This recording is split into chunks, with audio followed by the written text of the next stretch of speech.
Hey guys, Buckeye Bar guys. We wanted to thank you guys for tuning in to us here on Buckeye Bar Talk. Great show we got coming up today. We're really looking forward to you guys listening and watching it. But just wanted to remind everybody, just remember to subscribe to the channel, hit the all notifications bell, so that way anytime a new show comes up, you guys will be alerted to it. And don't forget to like the video and comment on the video. All interactions with us helps us continue to grow, and we appreciate your support. Now to the show. Welcome everybody to Buckeye Bar Guys here on Buckeye Bar Talk. I'm Mike. And I'm John.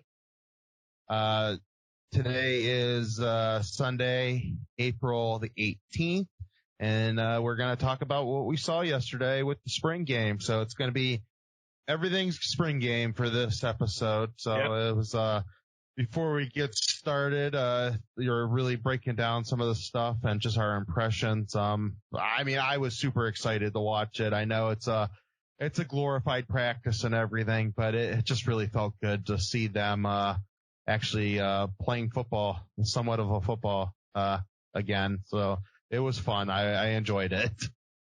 Yeah, no, that was definitely, like you said, I know it's a practice, but it's just good seeing them out there. It's good seeing fans in the stadium. There's just so much we haven't seen over the last year. So it was a good sight. They lost the spring last year. It's something we all always look forward to, whether it's just a practice or not. You love just seeing them out there early. We didn't get to see it last year. And so at least it gives you kind of like the perception that you're heading in the correct direction, that you're heading in the direction of normalcy. So it was good to see. And we saw some good stuff out of some young guys too. Yeah. I was, the one that was just like everything, just seeing, even though it was just 20,000 fans. We know that if, cause it was a cooler day, but it was a nice day. So if, they would have been allowed to be in there, considering you lost last spring, that would have sold out that stadium. I think it would have. And it was nice seeing the band back. We haven't got to see the band in forever. So it was nice seeing them out there. A lot of great things from a lot of, great players. Really the thing that kind of sticks out to me when you kind of think back to it, I rewatched the game today. It's kind of interesting that, and I know they had a lot of, freshmen, come in, but for the majority of them, like the overwhelming majority of them, it didn't seem like it was too big to these kids at all. Like I was surprised, like how much I thought the freshmen all did very well. Yeah. And I know some of the guys, and we're not talking about guys that still remain freshmen after last year. Like we're talking about true freshmen that did really well. And we're going to take it a step further, Mike, because you say, the freshmen, the moment wasn't too big for them. In all honesty and reality, these are high school seniors that the moment wasn't too big for them. Yeah, exactly. These are kids that are, if they didn't graduate early and stuff, they would be literally in their spring semester of high school. Yeah. These kids should be getting ready for prom and stuff and their last day of classes. And here they are, like balling it out with kids that have been on this football program for a few years. Kicking ass in the horseshoe when they should be going to prom in a couple weeks. So that's what's crazy to me, because I stopped and thought about that today. And I know we've had a lot of guys over the years that were early enrollees, but I'm just like, man, these guys absolutely stole the show, and they're high school seniors. Like, it's crazy. Awesome. You feel great as a fan of that team to realize that you have 3 years to look forward to these guys. Yeah. Well, if you would just say, just typical Big Ten, and I know you got Penn State towards the top, you got like Michigan towards the top, some of those teams, but I would think that if you just said McCord's your starter, he's going to be throwing to Marvin Harrison Jr. and Emeka Buka, and Trevion is going to be the running back, and Jack Sawyer is your defensive end. You'd be like, wow, this team could beat some teams in the Big Ten. They might be favored in the overwhelming majority of their games in the Big Ten. I would think that team has an honest chance to 5-peat for the Big Ten title. I would think they have an honest chance to win the championship. Yeah. So yeah, it was crazy. So we'll go kind of position group by position group. So the way I think of it, we'll definitely look a lot at quarterbacks, running backs, and receivers. We probably got to see the most out of those three groupings. The lines were kind of difficult to see. I mean, it was definitely, it was weird in the first half just because you didn't get to really see group lines together. Yeah. I have a little insight about the second half. That first series, I kind of have some insights on. So we'll get to that when we get towards the lines. And then we'll just kind of just finish off with just talking a little bit about linebackers in the secondary. It was made for offense this game. So, that's kind of where, a lot of our mindsets were at. But the quarterback battle, I mean, we've said on a couple of the episodes that we've talked about quarterbacks that to me, it was always going to be even coming into this. Yeah. I know a lot of people, were throwing it out there that Stroud was the hands-on favorite to win the job. I just wasn't there yet because I needed to see him throw more. Now, I'm not ready to say that I think CJ Stroud is the starting quarterback at Ohio State, but I'm heading more towards that camp now. Now that I got to see this game than I was on Friday, where I needed to at least see him throw the ball.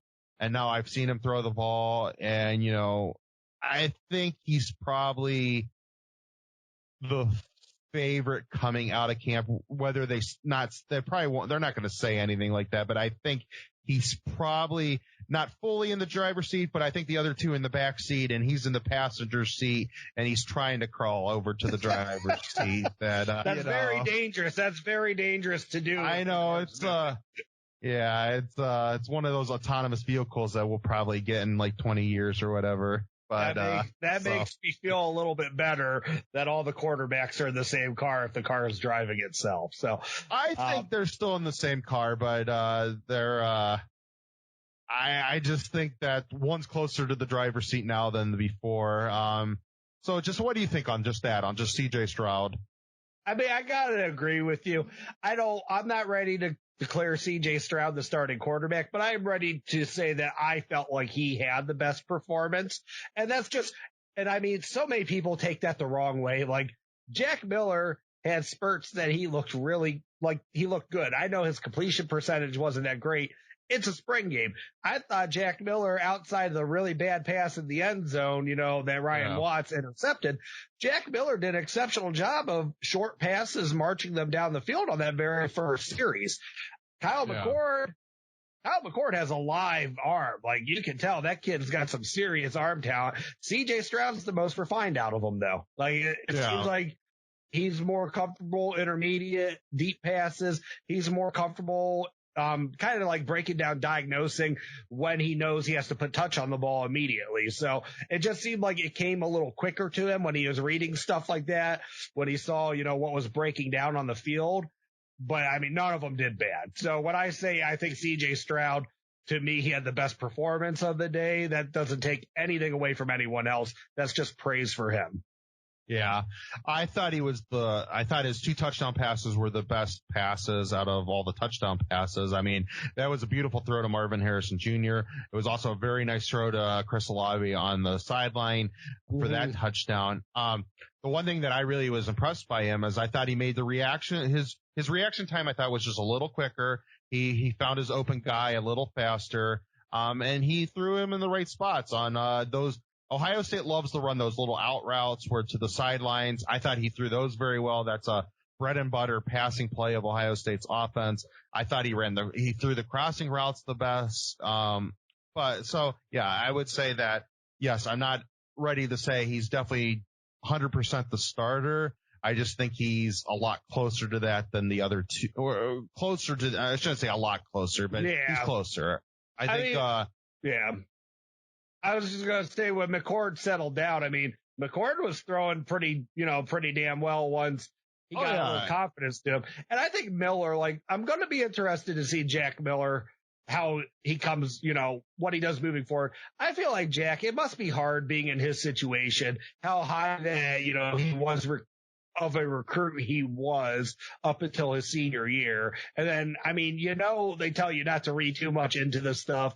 Don't worry about what other people say and do, but there's somewhere out there he sees that everyone's already have him pegged as number 3, that he's going to be transferring. And I'm sure some of that played in his head, because after he threw that interception, it really looked like he was pressing there for a while, and that he kind of got into his own head. So I want to see him, calm himself down and have a nice summer camp.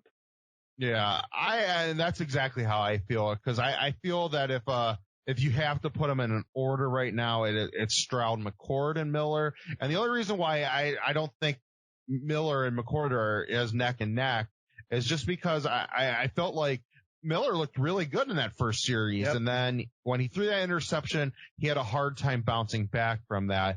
And where McCord was just, I felt like it didn't phase him anything, whether it was a bad throw or not a bad throw. I mean, he comes out right away with the big arm, throwing it down to Garrett Wilson. And so it was just a little bit different. But I felt like Miller, he had the ball at the end of the first half. I thought that series was pretty good. Mm-hmm. And so it seemed like he started bouncing back a little bit. And it just seemed like those couple times he had the ball in between those 2 times that that interception was weighing on him maybe a little bit too much than it had to. And, it's got to be and I get it. It's got to be such a fierce quarterback competition right now that that probably does start sitting in your mind that, oh no, I just threw an interception and, I just opened up a door. Yeah. Yeah. And I just Olave dropped a pass that Miller hit his hands. I know it was a little bit behind him, but even Laura Knight has said on the broadcast that, you would expect Chris Olave to catch that. He threw another one on the first series that was, all the way or too far outside for JSN to bring in, but he threw it in a place that no one else besides Smith and Jigba could catch it. So I think he did some good things. I think the other ones looked a little bit better yesterday. Yeah. And like you said, McCord, I think did have a very live arm, but even he made mistakes. He just made a few less mistakes than Miller did.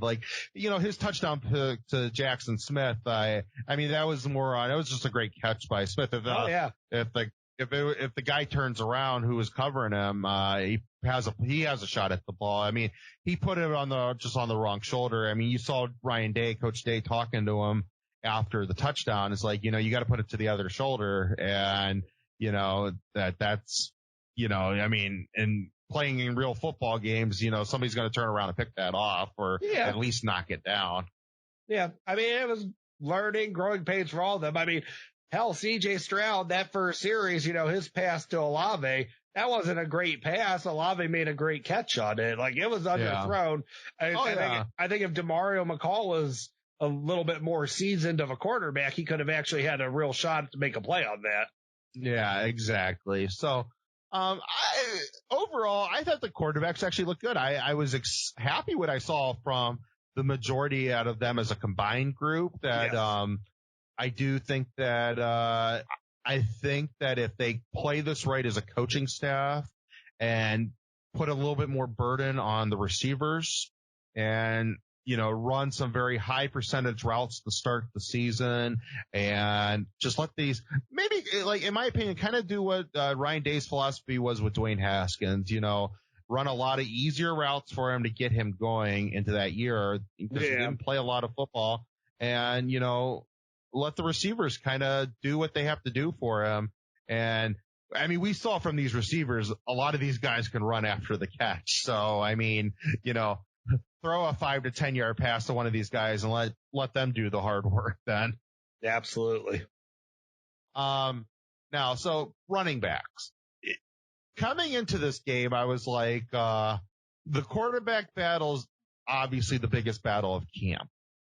But after this is over now that I think Stroud has separated himself some, I think now going forward, the running back battle has just become the biggest battle in going forward because we didn't get to see Teague at all. Yeah. Mayan looked very good running the ball. He didn't get any opportunities, I don't believe, in catching the ball. Crowley and Henderson both looked like that they could really make this a very interesting race. Who's really going to get a shot at being getting the bulk of the carries come season time, because not only do they run the ball very hard coming out of the backfield on the limited times that they had it, they both looked very good catching the ball out of the backfield. Oh, sure. Yeah. No, I was impressed with both of them. Crowley definitely looks like he's kind of bulked up a little bit. Mayan Williams, man, they're going to have to change that guy's name from Meatball to Wrecking Ball, because that guy is absolutely jacked now. I mean, oh my, like he does not look like someone that is looking to settle in a backup role whatsoever. Mayan Williams is coming to be the starter, and I don't know if he'll win it or not, but I was super impressed with him. He kept his legs moving every play. He was, people always say about like the wiggle someone has. I mean, Mayan had that and much more. I mean, he kept his legs moving. He was very shifty, looked very natural while doing it. I can imagine just how strong and low to the ground that guy is. He's going to be hell to bring down. Yeah. Well, what I like about him is just that, he doesn't go down easily on first contact. You better be bringing several boys to the ball on that one, because he'll run people over. I mean, we saw that last year in the couple times that he got to play, and so it's like, I don't know. He looks a lot stronger now, and so that's going to be very interesting. This whole room is very intriguing to me, because you got to assume in the mind of probably everybody, Teague's the starter, but I don't know. Get his opportunities, but some of these other guys, I mean, Crowley looked very good. He's running healthy. That's what I noticed, is running very healthy. And Henderson, I mean, we joked that it's like, obviously he's embarrassed some of the guys on defense during practice, because I thought that there's not supposed to be any tackling. Obviously didn't go for him. He took some licks. So definitely the freshman, he had to earn his way on the field in that spring game. Some guys had it out for him. So yeah, but I mean, he looked good though. He made moves. He was fast, him and Crowley. Now, Mayan was bouncing a lot. And like I said, he kept it moving, but Crowley and, Henderson, man, they both look so natural and so fluid on their cuts that it's just like, you can tell that they have that great vision. Yeah, exactly. So yeah, we already knew this offense was going to be something special. Now we're starting to see with all these weapons, and, we know we're going to have a really solid offensive line. I mean, they have a young quarterback. This is when we go back, and we talked about this the other day. I mean, when you think about the last time we had kind of when we had the JT Barrett have to come in from, after Braxton went down to 2014, I think whoever gets the starting job is going to be in a lot better position to start this year than he was. Oh, yeah, and, absolutely. And they had good players on that team, but, Zeke was unproven. I don't know if these guys, there's a couple of guys. Crowley's been in the program for a while, and he looks like he can run. Teague has played football now in this program. It seems like the other guys, the Hendersons and Mayan, they're going to be contributors. And then that's not even, we'll talk about receivers here in a minute. I mean, it's just so deep all around whoever gets the starting job that, I think that they're definitely one of the favorites to go to the playoffs, and they can very easily, right there with those other teams that make the playoffs, win it all. Yeah, and that's not even mentioning Steel Chambers. Like, he didn't look bad yesterday either. It's just, I just felt like those other three just looked so good. And I mean, and Henderson, I know you got him pegged as the day one starter. I might be a believer now, but he has some serious stiff competition. But if he keeps progressing that way and he is the day one starter, I feel good about that. Yeah. I'm not going to go back on the thing. I still would say that he's day one starter, but I saw enough from Crowley and Meatball that I think that there's some interesting wrenches being thrown into this whole battle. I think Crowley is a dark horse right now. I really do. Oh, yeah. I think he's the wild card, because now seeing him healthy and how he was cutting and reacting to, tacklers and just different things, and he looked good catching the ball. I'm like, I don't know, man. Maybe if he can stay healthy, I'm like, he might be the one to be able to take this job. Yeah. Or, I mean, like we were saying, maybe it's Mayan Williams. Who knows? Yeah.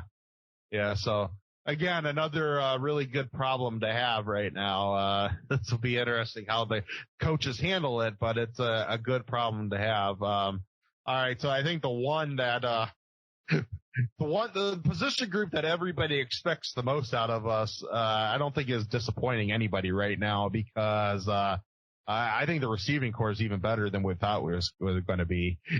We had our dreams, our fantasies, our wild dreams of what this receiving core is. Now it's starting to show what it could be, and it's like, well, it might even be better than what I was thinking. Yeah. And I mean, you got to think about it. That's without, a healthy Julian Fleming also. That guy's just going to keep getting better, keep stepping it up. But, okay, let's start with the proven, commodities, your best receivers on the field. So, Olave, he had his nice little out route touchdown, that kind of carbon copy of what he did against Clemson. He had a great catch over Demario McCall. Garrett Wilson had a great catch over Ryan Watts. Garrett Wilson had a nice catch on the sideline the first series with Jack Miller. So those guys did what we knew they were going to do. We didn't need to see a lot out of them. They're going to be great. No. They got to stay healthy. They're going to be the best 1-2 in the country. We already knew what we were getting from them, but yeah, they are going to be phenomenal. But now it's like, now whose are the other guys that are getting fitted into that? And it's like some of these other guys, man, they are going to be like just showmen because there's going to be so much attention put on those two, and those two excel with attention put on them. So now what are you going to do when, JSN or Marvin Harrison Jr. or Mecca are now running free on their own because you have nobody that can guard them? Yeah. And the thing is, I don't know that those guys couldn't get loose just on their own to begin with. So let's talk about those three. So JSN, I mean, that guy has legitimate hands. He's kind of like, I think he's a more athletic KJ Hill, like not quite as athletic as Garrett Wilson, but I think he just runs these really crisp routes for as young as he is. I mean, he was pretty wide open a lot of the time that, he just lost defenders in the middle of the field. And I know he has speed. He can run after the catch. Those two kids, though, the ones that I called the high school seniors, man, they stole the show. So, I mean, Marvin Harrison Jr. and kind of like shame on some of us, because you should expect him to be as good as he is because of who his dad is as a receiver. Yeah. And, all he's done is catch broken Philadelphia records with Kyle McCord throwing to him. But, man, like, not only just the size, and you can tell how strong his hands are already catching those balls with his hands, but, I mean, the dude, he must have ran some pretty crisp routes too, because there's a lot of times that there weren't any defenders anywhere near him either. Yeah. Yeah. I said that you could definitely tell, his dad was a NFL, all pro that played in the league, understood the game, because he definitely has, he's definitely been taught well. And, so he has the size, he has the speed, and he also has unbelievable route running abilities, and he knows how to get open, and that's just scary. That's, I don't know how you guard that. And then when you think about, Emeka, him and JSN, if the thought process that Wilson is going to be your outside receiver this year, and those guys are your slot guys to, basically, well, pick your poison on that one, because those guys running those crossing routes that Ohio State's been so famous for over the last several years, there were several times, especially more coming to mind, the Emeka yesterday, that there was just nobody around him. And can I ask you a serious question? Was he that good and he was getting open like that, or did they not know he was an eligible receiver? Because there was nobody around him on any of those plays. Yeah, I don't know. I'm like, because he was, I don't know what that says about the defense. It was a lot harder. It's going to be a lot harder to judge the defense by this game, just because, these are glorified 7-on-7s, which, favors offense over defense. Sure. But, they just, God, those guys and Marvin Harrison Jr., it was just like, wow. It'd be like, okay, so you can't even double team. Even if they put Chris Olave or Garrett Wilson, if one of them is taking a breather and only one of them's in on any series, you really can't double team them because, what, are you going to let these other guys just run wild on you? Well, it's almost at a point also that if you have an elite cornerback on the other team that you see every now and then, like a real shutdown guy, who the hell, do you just say, it doesn't matter, just stay on your side all night? Do you say follow their number one because they have 5 number ones on this team? Like, what the hell do you do? And you still got, we talked about this, you still got juice. You got the 2 other slot guys, how you can't double team any of these guys, and you have other guys that possess either the speed or like the size and, skill of Harrison Jr., that they're just going to take guys out of the play.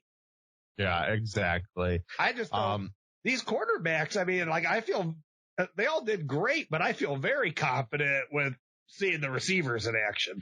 Yeah. Oh yeah, that's what made me feel really good. Cause right now, whoever ends up being the starter, whoever Ryan Day thinks is the starter, it's just the receiving core is going to help him so much that it's not even funny. It's just that, and literally we're going to have a freshman quarterback that is going to be possibly in the argument to winning a Heisman Trophy this year if everything goes as planned, because he has arguably the best receiving core in the country. And so that's going to be very, is that arguable? I don't think it is. I don't know exactly what Alabama and Clemson has. I know they're probably going to be pretty good too. But I don't think they're going to be as deep as we are, and they don't have the best 1-2s. We have the best top 2, and then we might have the best 5. I thought RJ Young, he put up a tweet today, and I thought that was really good. Pantone retweeted it, and I retweeted it on our account. But he's like, Ohio State had the number 1 wide receiver in 21, the number 1 receiver in 20, number 2 receiver in 19, and that's not even Chris Olave, Juice Williams, Jackson Smith-Njigba, or Marvin Harrison Jr. Right. That's 7 guys right there that, and we'll see what happens, but I'm assuming Fleming's going to get healthy, and we saw what he could play. He got in last year, and, he got open. So I have no doubt that he will also be making some sort of an impact. So, you got really 7 guys there. He had the Maurice Clarett defensive play of the year. Yeah. What are you talking about? Yeah, I know. And that's right. You don't even know what that guy can do at his full potential yet. And it's just so many weapons everywhere. Yeah. So, those were the first 2 groupings. We knew a lot of the competition going on, not so much competition with the receivers necessarily, but we just wanted to see the wow factor that, we knew they are definitely going to be running a 6-man rotation. I don't think they're going to have fears about giving, Olave and Garrett Wilson, a little bit more breathers this year than they had to take last year. And so, that's going to be really something to watch. A little bit on the offensive line. So it was really hard to judge the offensive line in the first half because they're all split up, and some were on Team Brutus, some was on Team Buckeye. Now that first series in the second half, when basically it was offense versus defense, I thought when you basically had your starting group, depending on where Harry Miller is going to end up or not, you had almost all your starting group, if not your entire starting group together. Yeah, they looked unbelievable, and they were knocking our defensive linemen off the ball. And I'm like, well, if this is something possibly that's to come for the offensive line, really God help whoever plays them this year, because they looked mean and nasty on that series. Harris Johnson Jr. as a guard is going to be very, very unfair for some people.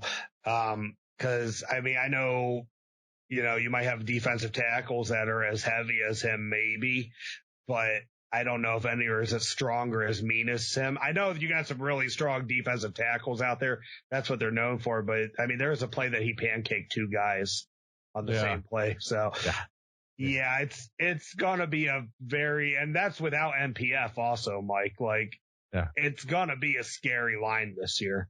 Yeah.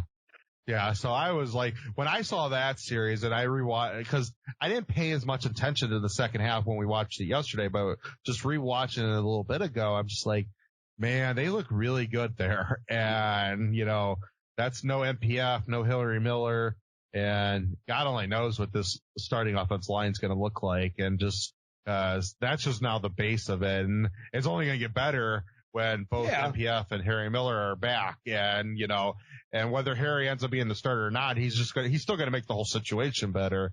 And that was scary to watch. And, I think, now you think about that line running for those running backs and, blocking for those receivers and keeping our quarterback upright. This is going to make you, especially in Big Ten play, is going to make things very unfair for a lot of other teams.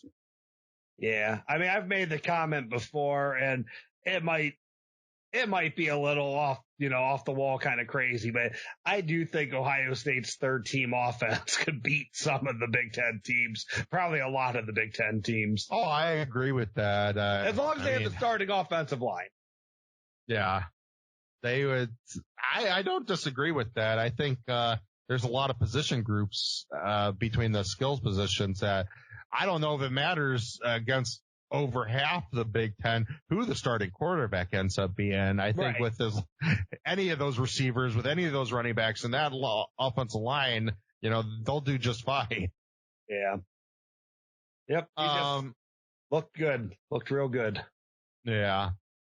Defensively. So again, hard to judge the defense. A couple things did stand out though. So we'll start with the defensive line. I was kind of reversed with the defensive line as I was with the offensive line. So I was more impressed with the defensive line in the first half because I'm like, these guys are getting the quarterback all the time, I mean, and that's not even talking about Jack Sawyer. We'll talk about Sawyer here in a minute, but, they're getting to the quarterbacks, the offensive lines, kind of, and then that first series, I saw them just knocking our defensive line off the ball and stuff. I'm like, now I don't even know how I feel about the defense line. I mean, I know it's still spring. It's early. They will be completely fine. I know the talent they got there, but, a little bit more work they have to do. Yeah. No, I mean, definitely they do. And, you did have some good tackles that you've lost over the last couple years. So, I mean, who fits in with Teron Vincent and Haskell Garrett? Who's going to be that starting nose tackle? I mean, K.A. and Jackson both look good at times in that game. So exactly.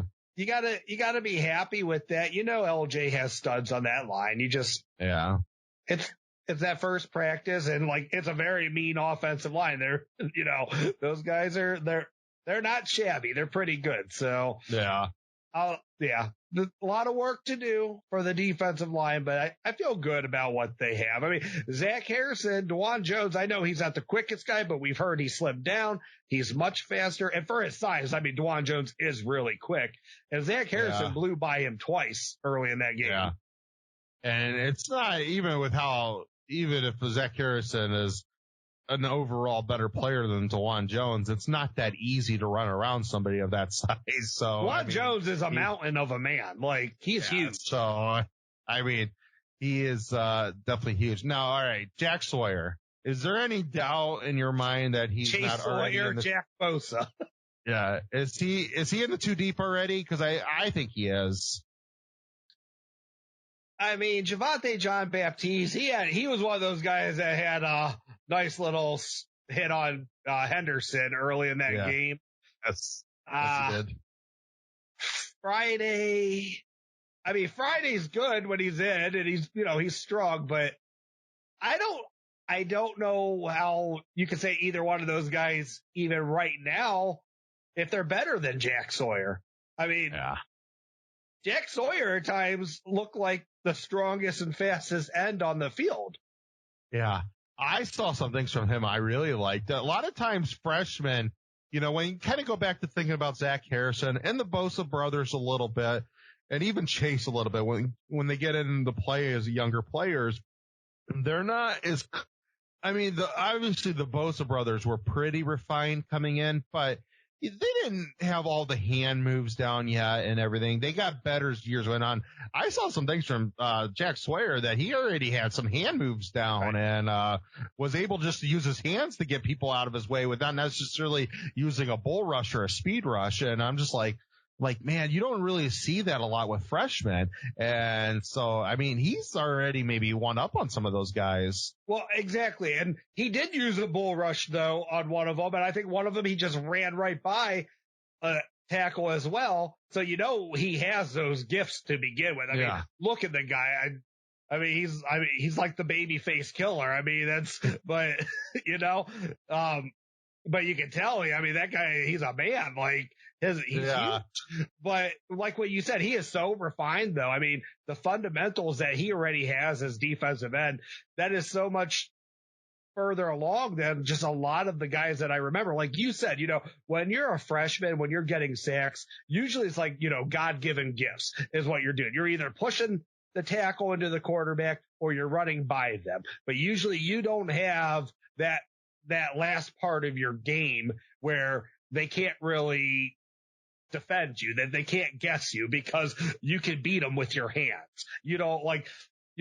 Once it gets to the point where they get on film that, this guy's just really strong, he's going to push you back. So, we'll double him up, or this guy's going to run by you. So we'll have a tight end in there to chip him, double him up also. When you don't have that anymore, when he already comes in and he can just beat these tackles just because he's more fundamentally sound than them, that's scary. And I don't know how any of these guys, from what I've seen over the last 2-3 years, and, it could be different this year. We could see a huge growth from Friday, Harrison, Javonte John-Baptiste. I'll even throw Tyreek Smith in that list. So we might see them go to a whole new level, all four of those guys. At this point, though, what I saw from him yesterday, I don't know how they can keep him out of the 2 deep. Yeah, I agree. Maybe it'll be, who knows? Maybe they'll be going to a 5 or 6 deep because they gotta make sure you get on the field. It'll be even crazier rotations than what you're even used to. But what I saw from him, if you think about your normal rotations and 2 deep defensive ends, that he's got to be in there, in my opinion. And again, God help, especially if you think about if you take a Zach Harrison or a Tyreek Smith out to get them a breather, and you got the other one in, and now you got Jack Sawyer on the other side. And what do you think? You're gonna put a single blocker on Jack Sawyer? Good luck with that. He's gonna kill somebody. A couple of those, if he was allowed to hit some people, he would have hurt some of our quarterbacks yesterday. Absolutely, yeah. And some of these teams, they hope that he's on, the 2 deep already. He's going to be playing against first string, because God help any team that puts a 3rd string tackle on that guy during garbage time, because that's going to get real ugly real fast. Yeah, exactly. I'm okay with the defensive line. Again, very hard to judge, especially in the trenches. It's just a different, it's not a complete game. We probably saw more in the second half when it comes to trench football than we did in the first half. Linebackers. So I've always kind of said, and I've hinted at different things, the whole Tough Borland situation with Tough starting over some of these guys. I've always said these coaches from the last couple of years, they're either going to be very vindicated or they're going to be get a lot piled on top of why was Tough starting over. And I'm starting to think, after I saw Taraja and Kayvon running around, that it's probably going to end up being the latter. And so, and I don't like being a revisionist. I hope a lot of Buckeye fans don't focus too much on it this year. I don't want the snide comments why was Tough in for this guy? But in reality, I think we're going to be there, because I really do think that these guys are they're better athletes than Tough, and probably overall better players. And that's not taking anything against Tough. I love Tough. I love the kid's heart. He's just an old school football player that only translates against a couple teams anymore. And, it's not saying that having somebody like that's bad on your team, but, you don't play Wisconsin every week. Yeah. I mean, Taraja did look faster than Tough, but we did also hear that he got into better shape in this off season.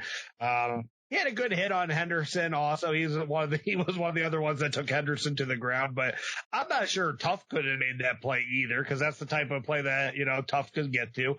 I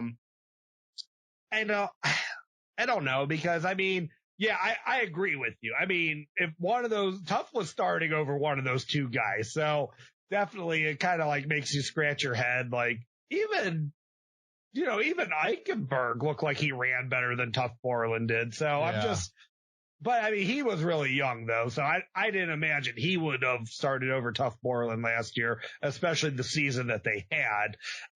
But I do kind of agree that I think as the season progresses, we are going to kind of be like, why was Pope and Mitchell not on the field? Like, I think Gant was in a walking boot, but I think we're going to see the same thing from him too. I think once, he's healthy, he's on there. I honestly, I do. I think we're going to say, why didn't they take more snaps away from Tough Borland? I don't know if we can say that about, why didn't they take more snaps away from Pete Warner? I don't know. No, I agree with that.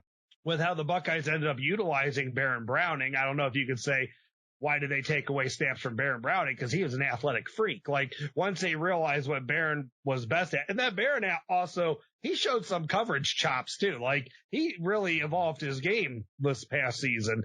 But I do think, Tough Borland, though, I think you will be able to look back and say, I just can't imagine these guys couldn't have gotten a little bit more playing time over him the last couple years. Yeah, I think the big thing we're going to probably go back and what I'm going to look at it more like this. And instead of blaming the coaches, why I do think that these guys, probably all three, Mitchell, Pope, and Gant are all going to look like they probably should have got a lot more playing time.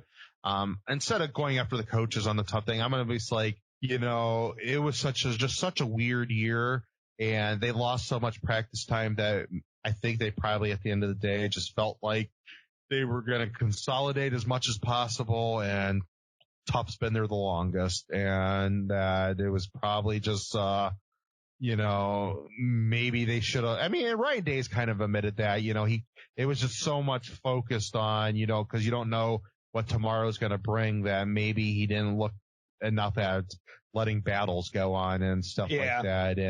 And I think maybe if they had a full season with a full off season, maybe that would have been different. I'm not saying Tough wouldn't have played, but maybe Mitchell and those guys would have got in more. I can see that. I mean, exactly what you just said, and Ryan Day even alluded to it. He didn't go over fundamentals. It was so much game-like situations that I think you might have got to a point that it was just kind of like, all right, who are my starters last year? Who saw the field most last year? You're the guys I got to ride with because you've had the most game time situations, because we don't have time to get everyone up to speed. So you guys already have game speed. I got to go with you guys. So yeah, I agree with you on that. All right. Craig Young as the bullet. I'm glad that they are starting to move towards that. I mean, we've talked about this in the show that, I think it's the smart decision to do. You can always readjust when you play the Wisconsins of the world. If, like I said, if Luke Fickell could come up with the defense to go against Melvin Gordon and that, out of just that they didn't run that style of defense the whole year, and he could just come up with that in the week of the game. These kids grow up playing the 4-3s and those style of base defenses in high school and stuff like that. They're all fundamentally smart on that stuff. You can change stuff around, be like, hey, we're playing Wisconsin this week, or whoever, Michigan, and we need to change the defense around a little bit, and that's fine. They'll be able to do it. They're good enough athletes on the field, and they're smart enough that they can make a change a week, but they need a better base defense for, the majority of the teams they play all year, and that includes the Big Ten teams they play all year. These are all, pass first type teams, and when you get into the playoffs, you're going to be playing teams that have a lot. very similar athletes that you have, and it's just going to make more sense to have a much more athletic defense on the field. Yeah, I mean, Craig Young, he looked really good. I know you're going to, especially in the Big Ten, you're going to go up against a lot bigger tight ends than Mitch Rossi, but he went, stride for stride with them, covered him great, swatted the ball away. The thing about Craig Young, though, Mike, if you play Wisconsin, you got to go 4-3. Craig Young can play linebacker against anybody. I think the bullet itself is more designed for Ronnie Hickman and Court Williams.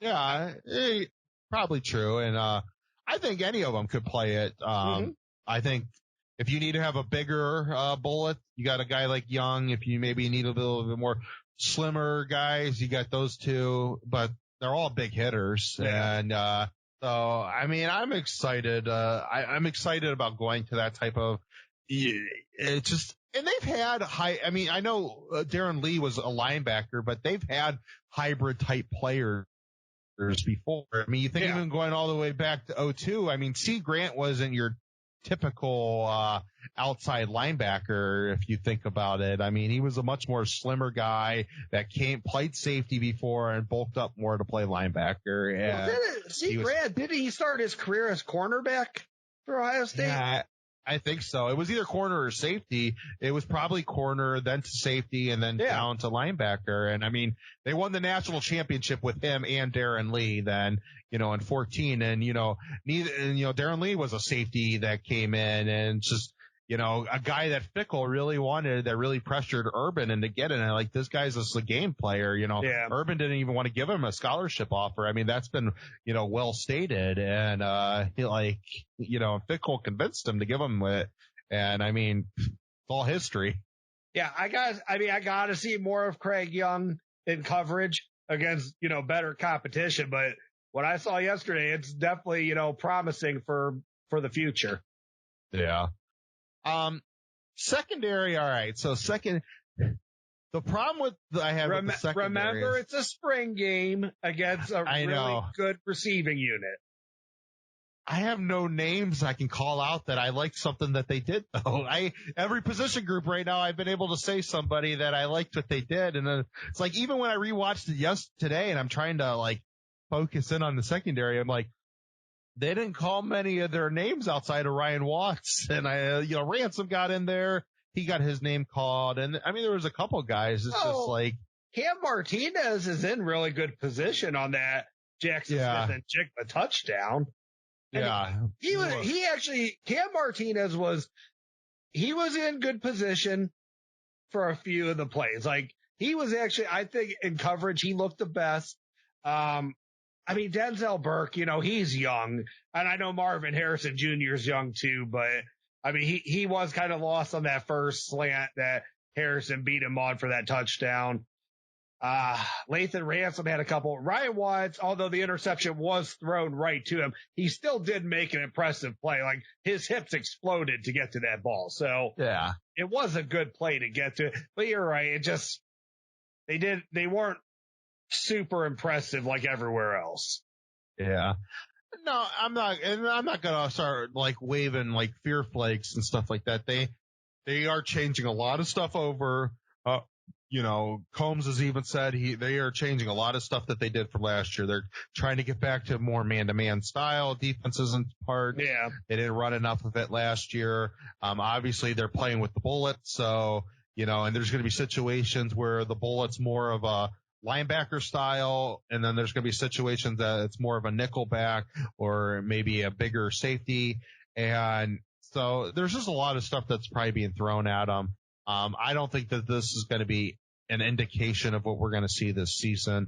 I think that they will be back to where they should be. It's just, spring games, it's just hard to judge them on spring games because everything is built for the offenses to have big days. And I'm not sure Ohio State doesn't face or know the reality that, you might be at a point in time where you're not looking to shut people out anymore. You're looking, get a couple stops per quarter, get one stop per quarter, or, 5 stops 5 to 7 stops per game, whatever it is, that you're forcing a punt or some sort of turnover or something, that you're not giving up points, at least not giving up a touchdown. I mean, I think if Ohio State's ever in that situation, I don't see how they're going to lose a game with the offense they have. Yeah, exactly. And also what we're not, what obviously you don't see much of in a spring game is you also got to remember when we get into live football in the fall, the other teams are going to have to be dealing with Jack Sawyer and Zach Harrison and those guys coming down at them very fast. So there's going to be mistakes that are made that, maybe our secondary will just be in the right position at the right place, right place at the right time. And, that was one thing we didn't get to see a lot of last year. And that's why I hope they do get back to man because, it was a little too easy at different times last year where they did pitch and catches to the opposing team did. And, that kind of takes your defensive ends out of the game. And, now let's press up on those guys and let those guys go after quarterbacks. I don't get it, I don't understand why it ever went that way last year, because that's just kind of like what your defensive line has been known for, is getting to the quarterback quickly. Like, why wouldn't you want, your defensive backs to be up on the ball? I didn't get a lot of it. Like, why are you letting that guy get out and, be able to make a play on you? If you're forcing a quarterback to throw it quick, have that guy that he had to get that pressure off the line of scrimmage. And now maybe he's out of position and you can just make an easy interception. Yeah. Tip the ball, whatever. I mean, it worked for so long. Like, there was no need to mess with the formula. It worked for so long. And I know it was the COVID year. You had a lot of depth issues at the back end of your team, but I don't know. It didn't seem like the smartest move to make. Yeah. Again, I think we're just going to fall back on that. Right now, until I see differently this season, is that a lot of things went against them last year with COVID and everything, and that it was just, they tried to simplify and consolidate and, down as much as possible to be ready for games. And, I don't think Coombs was ready.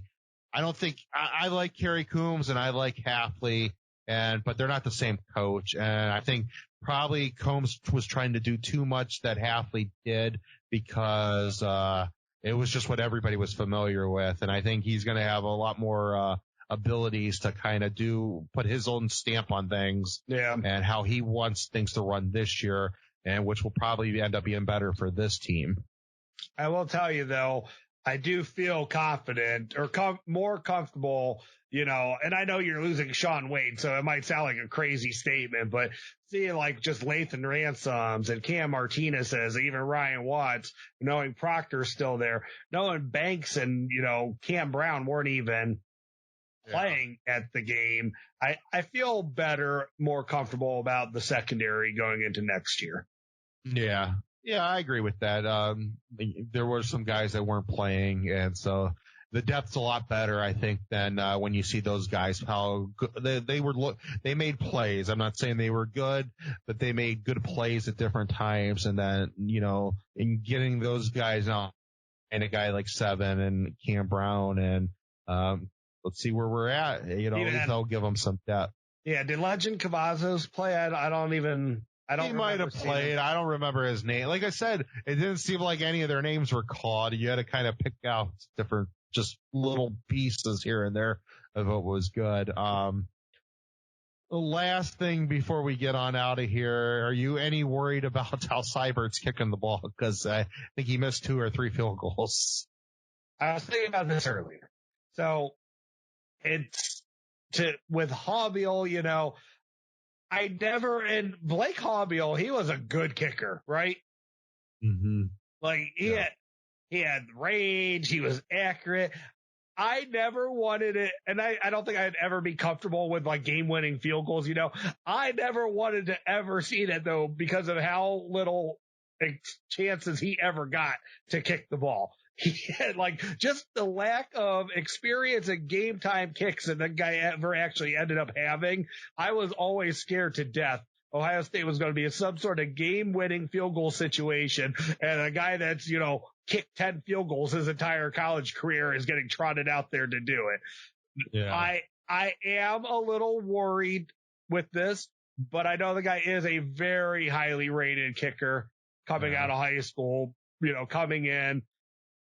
I know last year, he couldn't beat out the walk-on, but, they had all the COVID stuff going on too. So I don't know. I mean, I think just with the high praise that he's gotten, I'm not sure I'm worried yet, but we've seen kickers that they were good, but they still, at the end of the day, they never became like clutch that you would want out there. Even though they were good, they always still had those issues that, they would miss 1 out of 4 or 1 out of 5, something like that. So none of them have been Nuge. Nuge, the last great kicker. I mean, who was the one, and I'm dating us right now, but in 05 against Texas, he hit like 5, but then on the 6th one, he missed it. Like, yeah. I mean, that's also asking a lot out of a kicker. I'm not worried about it neither. I'm kind of like with you.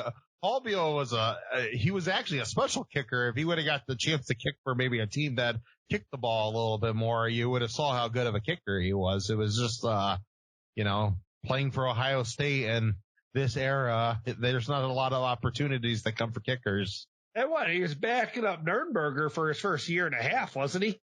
Yeah. So, I mean, he had that in front of him too. Yeah.